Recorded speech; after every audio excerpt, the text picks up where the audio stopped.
Good morning, folks. I'm glad you're here. Thank you very much for joining me. Happy Martin Luther King holiday today. Thank you for joining me. Everyone's preparing for the cold down there in Texas and the eastern side of the United States. Please stay warm. At 2:44 a.m. Pacific Standard Time, there was a magnitude 4.4 earthquake on the western side of the San Clemente Fault Zone. This earthquake fault is about 130 miles in length, extending all the way down there to Baja, California. You can see here at San Clemente Fault. It was a shallow earthquake, 3.7 miles in depth. It was a small earthquake, a thrust earthquake. The shaking was amplified by sediments, but also known as waves travel down. The moho, as they call it, is a discrete jump in seismic wave velocities. 248 people said they have felt this earthquake, reported it to USGS.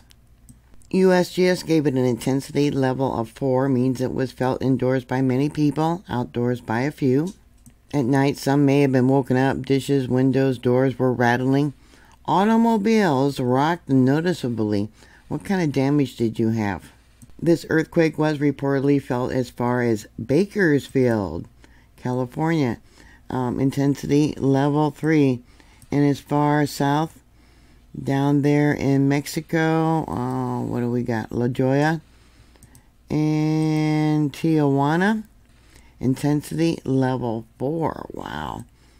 Okay, we got another one, intensity level 4, San Juan Capistrano.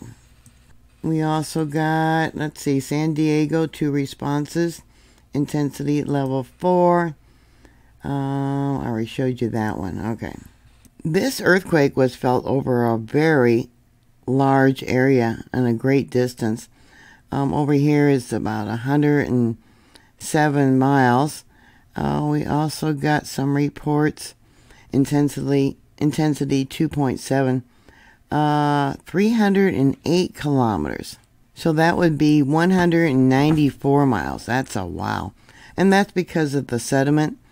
And as I explained how when it goes down there to the mantle, the crust of the earth, the earthquake wave intensifies.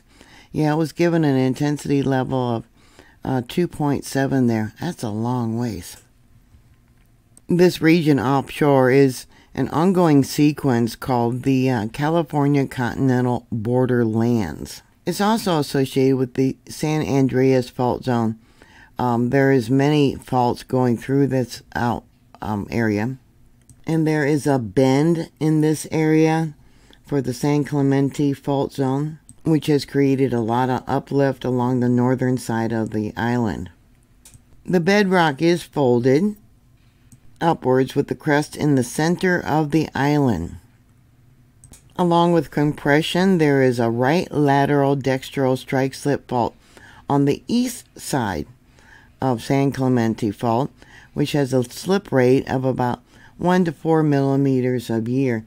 There's also scarps on the east side of the San Clemente Fault Zone. As you know, any earthquake could be a foreshock for something much larger. There has been large earthquakes in this area. In 2018, there was a magnitude 5.3.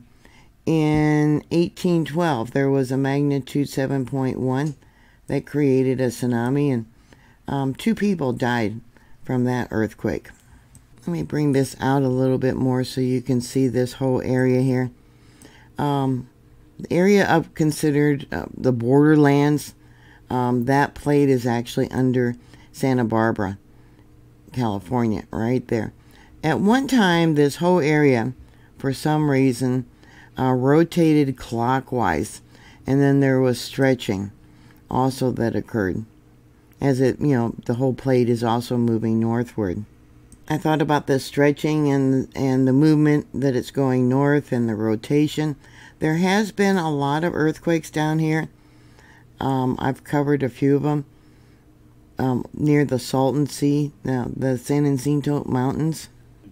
Here you can see a magnitude 2.7. That happened yesterday. I did mark it out. Let me show you. Yeah, I marked it out last night when I saw this earthquake because there's been a sequence through here. Right there. Yeah, 2.7. You can see that I got it marked. But there's been quite a few earthquakes in this location. Let me pull this out. Yeah, we got the San Jacinto Fault Zone. There was a 2.3 in April 29th. Let's see, let me bring it out some more. Because there's been more that have caught my attention, which was down over here near the border. A 4.8. That was December 1st of last year. And then we got another sequence that was ongoing. Looks like the largest, maybe a magnitude 3.7. That was April 29th of last year. Yeah, I thought it was interesting that recently, and this has all been recent, yeah, there's been so many earthquakes in this area. So I wonder if it's got anything to do with the rotation, the spreading, and then now we got this magnitude 4.4. So we got the 4.4, and if you draw a line straight across, you can see this is the area where I've been watching for the earthquakes. Yeah, along the border there. Some of the things I've been watching and thinking about. Anyways, are you prepared? Because, like I said, because of the shallowness of the earthquakes that happen here, they do travel over a large area. If there was a larger earthquake that came, it would probably cause damage to, yeah, the Catalina, San Clemente Island, also to the U.S. naval bases that are located along this shoreline, I guess you could say. Or a smaller earthquake could create a submarine landslide, which could create a small tsunami. Strike-slip earthquakes are not always considered a significant source for large tsunamis, but there is abundant evidence that they do, and they have. So, what are your thoughts? Did you feel this earthquake? Please put your information down below. Thank you very much for watching. Thank you for subscribing. As always, be prepared. And I'll talk to you later. God bless you. Bye.